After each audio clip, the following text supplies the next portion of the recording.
Hola, ¿qué tal? Somos estudiantes de la Universidad Nacional de Piura, de la Facultad Ingeniería de Minas, de la Escuela Ingeniería Geológica. En este video, acerca del curso Paleontología General, llevado a cargo por el docente Dr. Jean-Noel Martínez Trubé, vamos a hablarles acerca de los rudistas. Los integrantes del grupo son Marco Cánova Pintado, Paul Coarlupo Reyes, Marcel Eca Hernández y Diego García Guamán. Los rudistas son un grupo de moluscos bivalvos que apareció a finales del Jurásico y se extinguió a finales del Cretácico. Es decir, existieron durante un lapso de 80 a 100 millones de años. Durante el Cretácico fueron los principales responsables de la formación de arrecifes en el mar de Tetis. El nombre de rudistas procede de la raíz latina rudis, que hace referencia a la concha gruesa y tosca de estos invertebrados. Desarrolló una serie de modificaciones en la estructura y morfología de su concha que las distingue de los demás bivalvos, entre las cuales una concha formada por dos capas, una externa, de calcita de bajo contenido de magnesio y microestructura prismática simple, y otra interna de aragonito y microestructura laminar cruzada, y una charnela de detinción paquidonta, dientes muy gruesos y en números reducidos. Eran normalmente muy enequivalvos y vivían fijos al sustrato por una de las dos valvas.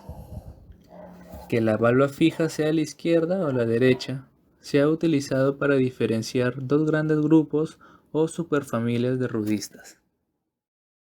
Su taxonomía es Reino Animalia, clase Bivalvia, filo Molusca y orden Hipuritoidea. Este orden ya está extinto.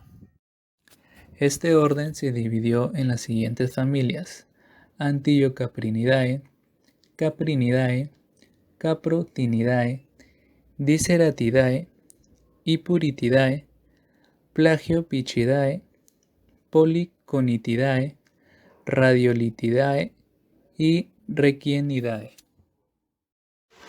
Historia de los rudistas.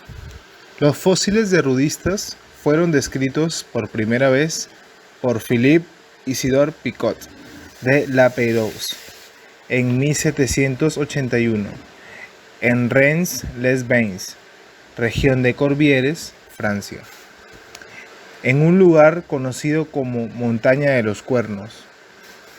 El término rudista se debe a J. B. Lamarck, que lo usó por primera vez en 1817, refiriéndose a un grupo extraño de conchas que parecen tener alguna semejanza con los ostráceos.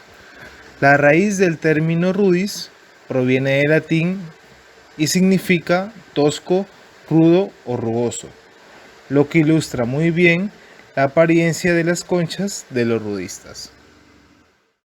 Ahora les hablaremos de la descripción de los rudistas. Los rudistas eran moluscos bivalvos marinos que presentaban dos valvas asimétricas y por lo general una de ellas estaba fijada al sustrato. Eran organismos sésiles.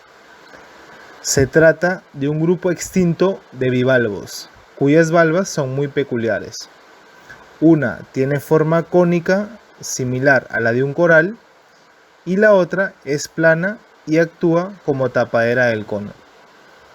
Presentaban conchas gruesas con dos capas, una externa formada por calcita y otra interna formada por aragonito. Fueron alargados, con dos valvas similares, a menudo de forma tabular, por lo general los rudistas del Jurásico.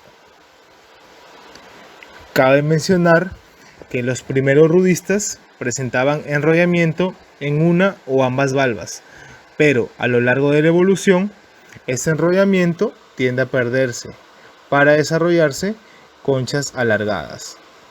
Los rudistas, constructores de arrecifes de Cretácico, fueron muy robustos, con conchas de gran espesor y las dos valvas muy diferentes. Presentaban una valva cónica o cilindrocónica que se anclaba vertical en el sustrato, con la otra valva muy diferente y reducida que actuaba de opérculo, a modo de tapa libre. El tamaño de estas formas cónicas es muy variable, desde unos pocos centímetros a casi 2 metros de altura. Los rudistas fueron epibentónicos, es decir, vivían fijos al sustrato y tenían una conducta gregaria. Esto hace referencia a que actuaban en comunidades. Se supone que los rudistas fueron filtradores, como la mayoría de los bivalvos actuales, y que además pudieron mantener algún tipo de relación simbionte con zooxantelas, algas dinoflageladas, como también algunos bivalvos y corales. En Cuba se han encontrado fósiles de rudistas en más de 160 localidades distribuidas en 10 de las actuales provincias del país. Los ejemplares hallados se corresponden según las clasificaciones realizadas por los científicos de acuerdo a las familias ya mencionadas, con 31 géneros y unas 49 especies. Entre las especies de los rudistas destacan la familia Diceratidae, Radiolithidae, Plagioptichidae, Ictiosarcolithidae, Caprotinidae y la familia Requenidae o Toucasia. Cabe destacar que las especies como Requenia o Toucasia fueron de conchas grandes y masivas, con estructuras de pliegues y rebordes en la valva inferior, que les proporcionaban una fuerte fijación al sustrato. Su biocronología.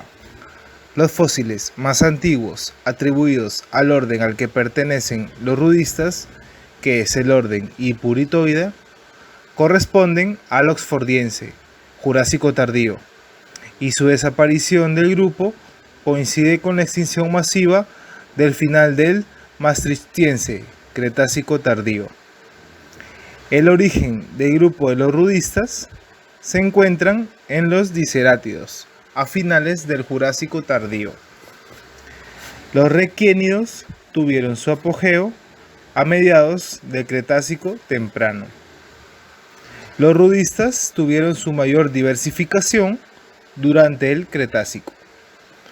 Se extinguieron en el evento de extinción masiva del límite Cretácico-Paleógeno. Evolución de los rudistas.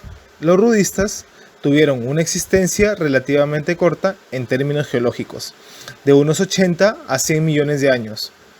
La tendencia evolutiva de estos organismos se basa principalmente en el aumento del tamaño, una mayor diferenciación de las valvas y unas conchas cada vez más erectas. Su variación morfológica aumentó durante el Cretácico inferior debido a las condiciones ambientales favorables, pero la máxima diversidad específica se alcanzó en el Cretácico superior, justo antes de su extinción. El origen de estos rudistas se remonta a la familia de los dicerátidos, Jurásico superior, los cuales tenían como característica que podían fijarse por ambas valvas y un enrollamiento incipiente de la concha. Le siguieron los requénidos, los cuales mantuvieron su fijación por la valva izquierda, la cual se encontraba enrollada y era mayor que la derecha. Estos requénidos fueron los abundantes en las plataformas carbonatadas del Cretácico inferior. Los caprotínidos dieron lugar a las familias cuya valva de fijación fue la derecha. Después de los caprotínidos surgió otro género, los caprínidos, en donde la principal peculiaridad de estos era la presencia de cavidades accesorias o canales en una o ambas valvas. Dicho género llegó a alcanzar grandes dimensiones.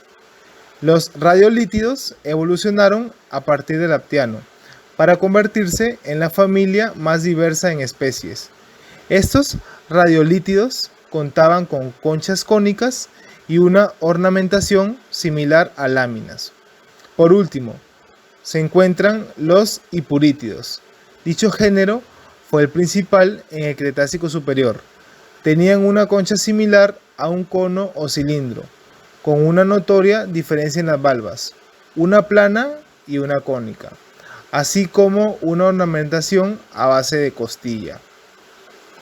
Se cree que la causa de la extinción de los rudistas está ligada a los cambios drásticos en los factores ambientales, debido a una intensa actividad volcánica y a fenómenos tectónicos relacionados con la tectónica de placas, que afectaron a los organismos presentes en las zonas tropicales. Aunque otra teoría señala que la extinción también puede estar relacionada al impacto de Chicxulub, esto con base en el estudio de estroncio de las conchas de rudistas en Jamaica. Organización de los rudistas. Los rudistas fueron seres gregarios.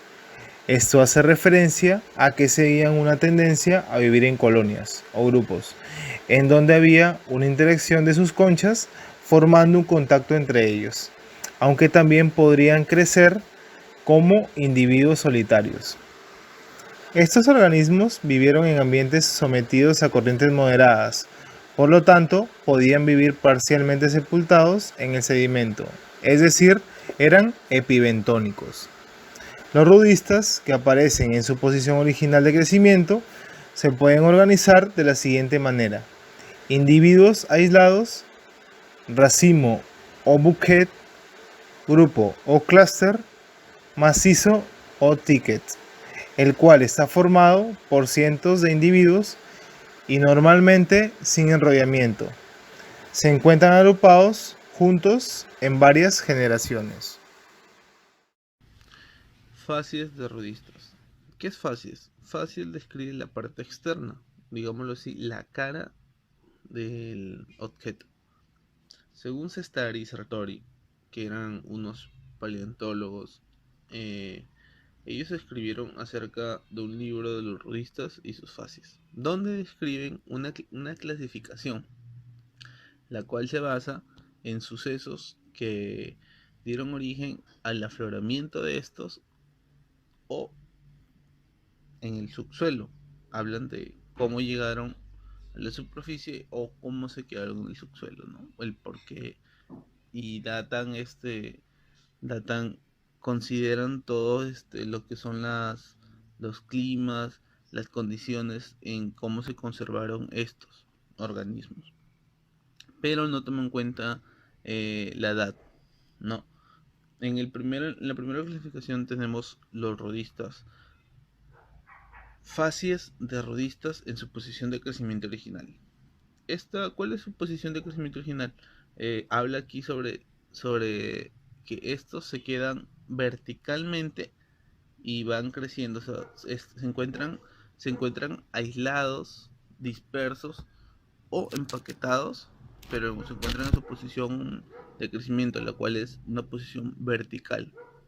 Que estos, cuando sobresalen afloran por encima, dan origen a cuerpos sedimentarios tabulares. Siguiente.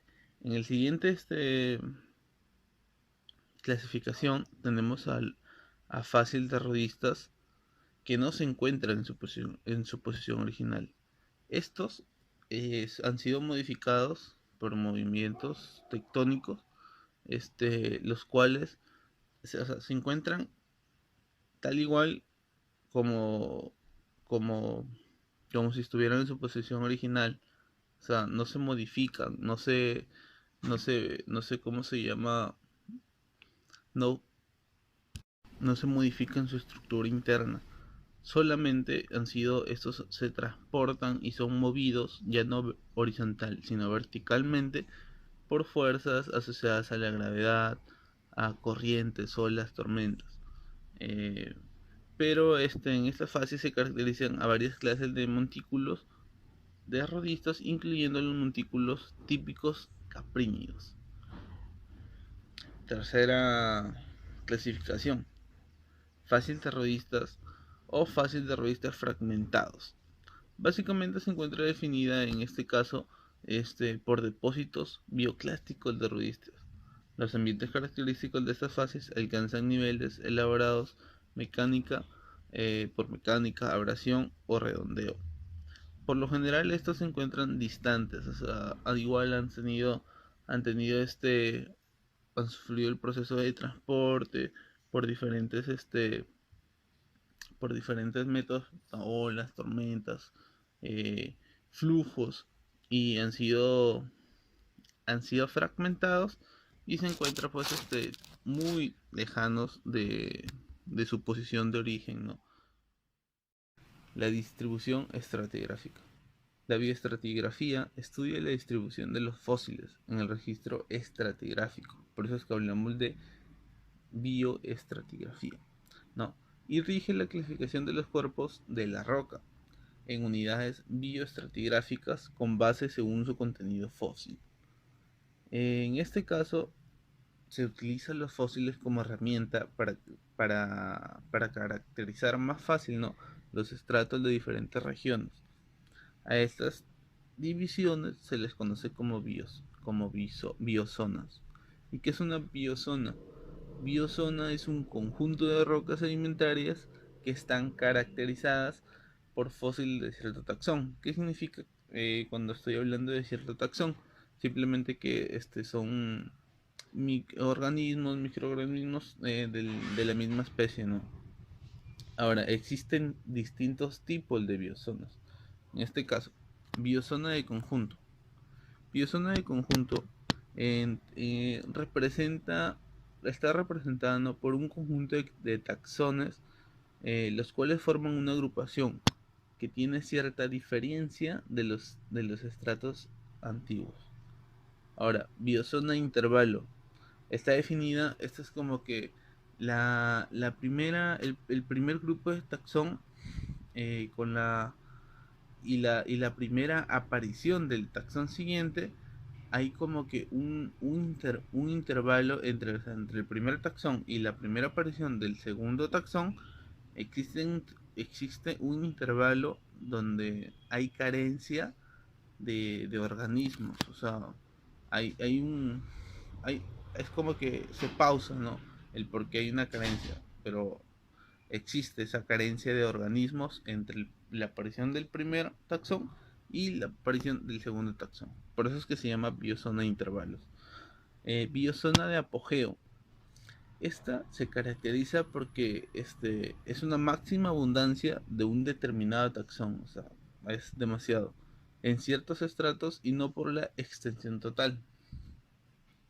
Biozona de extensión, definida como el alcance total. O sea, eso es decir, la extensión entre la primera presión y la última de este conjunto de estratos.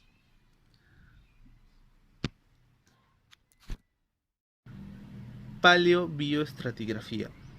Los rodistas, como se sabe, ¿no?, habitaron en mares, pero no en cualquier tipo de mar. Ellos se iniciaron en mares tropicales y subtropicales de su época, los mejores. Principalmente en Europa, ¿no?, en lo que es en lo que antiguamente se llamaba el mar de Tetis, eh, que abarcaba Europa, Asia, el norte de África, Norteamérica y las Antillas. Esta extensión se debe, o sea, porque es que ellos justo cogieron esa parte, ¿no?, de Europa, Asia, porque en este mar existían unos factores tales como el clima, actividad volcánica, ausencia de siliclastos. Estos tres factores fueron los que dieron pie al desarrollo de extensas plataformas carbonatadas. Bordeando a estas plataformas carbonatadas se encontraron una fauna bentónica, principalmente rudistas. De los rudistas se sabe pues que se extendían, se extendían en el fondo de los mares poco profundos y dieron una fauna predominante en las rocas sedimentarias del Cretácico. Hablaremos de la paleoecología de los rudistas. Se dice que los rudistas fueron los principales constructores de arrecifes en los mares tropicales durante el Cretácico. se asentaban en ambientes someros agrupándose numerosos individuos, lo que permite el atrampamiento de sedimentos que consolidan y reforzaban las colonias. Se conservan numerosos fósiles en posición de vida. En la imagen se puede observar cómo se apoyaban y sujetaban unos con otros. Se supone que habitaban aguas someras, pues su asociación con algas parece indicar que los rudistas necesitaban aguas turbias y bien oxigenadas, y que la profundidad no excedería 5 metros.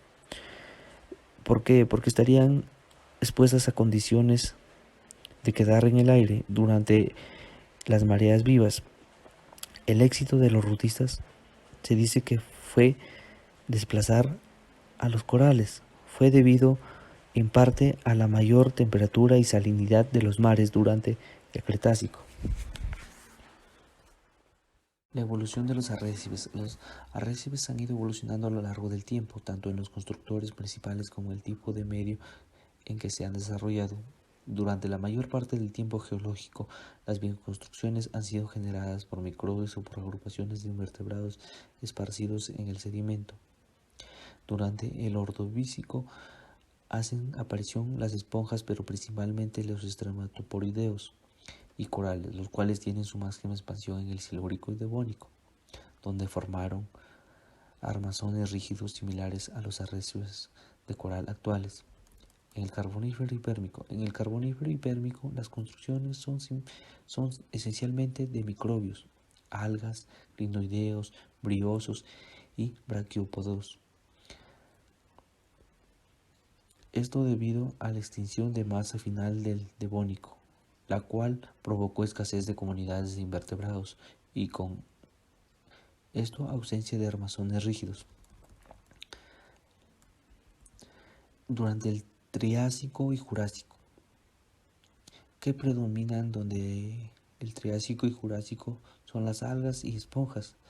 Posteriormente surgieron de corales escleractíneos que han estado presentes desde ese entonces.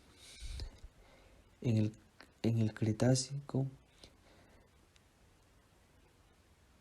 es un periodo donde prácticamente sus mares someros fueron denominados por los rudistas. Con la extinción del Cretácico e inicios del Paleógeno desaparecieron estos bivaldos junto con las esponjas calcáreas. A partir del Cenozoico, los arrecifes son esencialmente similares a los modernos, con predominio de corales y algas rojas. Los biostromas se definen como una estructura compuesta de calcita y fósiles, como morfología lenticular o tabular, mientras que los bioermas presentan una forma de domo. La importancia del estudio de los rudistas. El estudio de los rudistas no solamente es importante para conocer la biología e historia de un grupo de organismos como expresión de la evolución de la vida en el planeta, sino que además facilita poder usarlos como fósiles guías que contribuyen a precisar edades geológicas y a describir ambientes marinos ya desaparecidos en los que habitaron. Además, las conchas de los rudistas aportan porosidad a la acumulación de combustibles fósiles, de manera que la presencia de estas conchas fosilizadas pueden indicar horizontes geológicos, grandes colectores de hidrocarburos. Existen ejemplos conocidos como el yacimiento de Abra en México. Los arrecifes de rudistas tienen un importante interés económico como posibles trampas petrolíferas, debido a la elevada porosidad de sus facies.